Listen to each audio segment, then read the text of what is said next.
আসসালামু আলাইকুম ভিউয়ার্স। আজকে আপনাদের কাছে আমি কিছু নিয়ে আসলাম এই কিতাব থেকে। আপনারা চাইলে নিজেই কবিরাজি কাজ করতে পারবেন, নিজেই সব কাজগুলা করতে পারবেন এবং এক একটি কাজের বিবরণ এক এক জায়গায় উল্লেখিত থাকে। আমরা এটি যাচাই করে সম্পূর্ণ তাবিজটি নিয়ম সহকারে অনিয়ম সহকারে আমরা তুলে ধরি আপনাদের কাছে। যদি ভালো লাগে তাহলে লাইক কমেন্ট করবেন এবং লাল বাটন আছে ওখানে সাবস্ক্রাইব করেন, তাহলে যে কোনো কাজের ঠিকানা যে কোনো জায়গার কাজের যোগাযোগ এবং আপনারা চাইলে কাজ করতেও পারবেন নিজে এবং আপনারা কাজ শিখতেও পারবেন। আমাদের কাছ থেকে কাজ যে কোনো কাজই করাইতে পারবেন।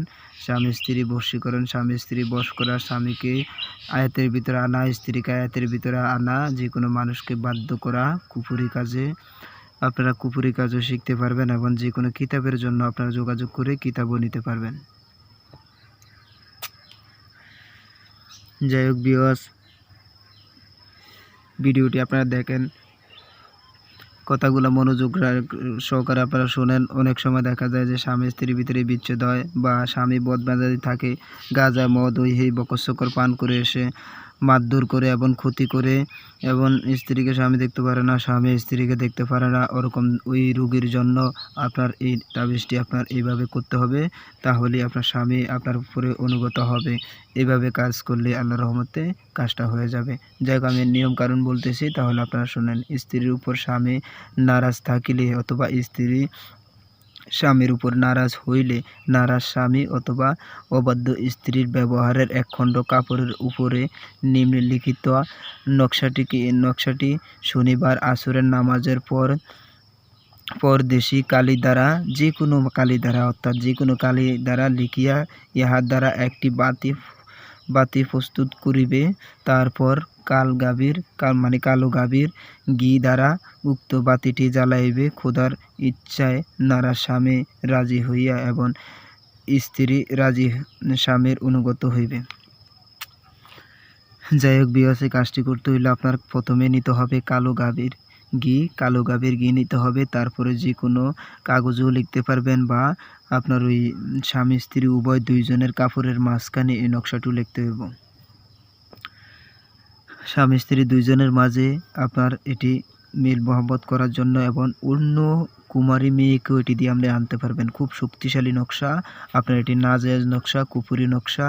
কেউ অবহেলা করবেন না, কেউ ঘৃণা করবেন না। খোদার কসম করে বলতেছি, কাজ মিস হবে না, না না, নোয়াকান না। এভাবে আপনারা কাজ করেন, আল্লাহর রহমতে কাজ মিস হবে না। এটি সম্পূর্ণ পরীক্ষিত নকশা। আপনারা চাইলে নিজেই কাজ করে আপনার স্ত্রীকে, আপনার স্বামীকে আপনার আয়াতের ভিতরে নিয়ে আসতে পারবেন। 3 দিনের ভিতরে সে চলে আসতে বাধ্য। 3টা সেকেন্ডও যাবে না ভিউয়ার্স, 3টা সেকেন্ডও যাবে না। আল্লাহর এই আয়াতটুকু দিয়ে যদি, এই নকশাটুকু দিয়ে যদি কাজ করেন, আপনার দেখেন, তাহলে সে 3 দিনের ভিতরে চলে আসতে বাধ্য। লেখার পরে 7 দিন 7টা জ্বালান, যাতে আসার পরও সে না যাইতে পারে আপনার হাতের ভিতর মুঠোর ভিতরে শক্ত করে আপনার মুঠ বন্ধ করে কাজ করেন। দেখবেন ভিউয়ার্স, আপনি জয়জড়িত হবেন ইনশাআল্লাহ। আমি আপনাদেরকে কথা দিলাম, সম্পূর্ণ নকশাটি একদম পরীক্ষিত নকশা। আপনারা চাইলে নিজেই কাজ করে যে কোনো মেয়েকে আপনার আয়াতের ভিতরে আনতে পারবেন। কিন্তু ভিউয়ার্স, আপনাদের পায়ে হাত দিয়ে বলতেছি, নাজায়েজভাবে কোনো মানুষের উপরে, কোনো মেয়ের উপরে, কোনো ছোট্ট মেয়ের উপরে এটি করবেন না। এবং 18 বছর উপরে যদি মেয়ে হয় আপনার প্রেমিকা বা আপনার প্রেমিকা হয়, তাহলে আপনি এই কাজটি করেন। তবে আপনি তাকে বিবাহ করতে হবে এবং বিবাহ বন্ধন হইতে হবে এবং নেকাহ করিতে হবে। যে যেটাই বোঝেন, একবারই বললাম, আপনি নিজে তাকে বিবাহ করিতে হবে। নাইতে আপনার নাজায়েজভাবে করবেন না। যে কোনো মেয়ের উপরেই এটি প্রয়োগ করবেন, সেই মেয়ে আপনার উপরে ক্রাশ খেয়ে যাবে এবং আপনার প্রেমে হাবুডুবু খাবে, আপনার ভালোবাসায় জর্জরিত হবে। কেন? এই তবদিরটার ভিতরে এই যে অক্ষরগুলা দেখতেছেন, প্রত্যেকটি অক্ষরে আধ্যাত্মিক শক্তি আছে। এই শক্তির গোমরগুলা আপনি নিজে জর্জরিত করে সুন্দর করে যদি লেখে আগুনে জ্বালান, আল্লাহর বাণী এই আয়াতটুকু সহ্য হবে না আপনাদের ভিতরে। এই আয়াতটুকুর শক্তির মাধ্যমে আপনাদের দুইজনের মেল মহব্বত পয়দা হবে ইনশাআল্লাহ। 3 দিনের ভিতরে একটা সেকেন্ডও পার হবে না। যদি আপনার হালাল স্ত্রীর উপরে করেন তাহলে সে আসতে বাধ্য।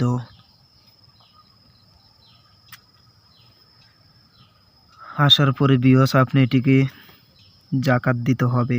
জাকাত বলেন বা আল্লাহর রাস্তে দান বলেন, যেটাই বলেন না কেন আপনি দিতে হবে। আপনি 501 টাকা আল্লাহর রাস্তে দান করে দিতে হবে এবং যে কোনো গরিব মিসকিনকে খাওয়ানো লাগবে।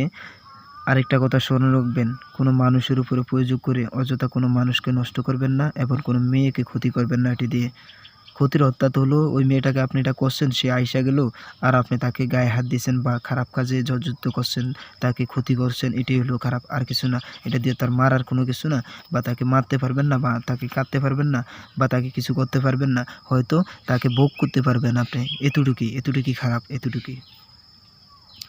আর যদি আপনার হালাল স্ত্রী হয় তাহলে আপনি আনেন তাকে, আইনা আপনার যা ইচ্ছা আপনি তাই করেন, তবে মারধর করতে পারবেন না এবং তাকে কষ্ট দিতে পারবেন না। সারা জীবনের জন্য তাকে ভালোবাসতে হবে। দুজনের নাম দিয়ে করবেন, তাহলে আল্লাহর রহমতে আর সমস্যা হবে না।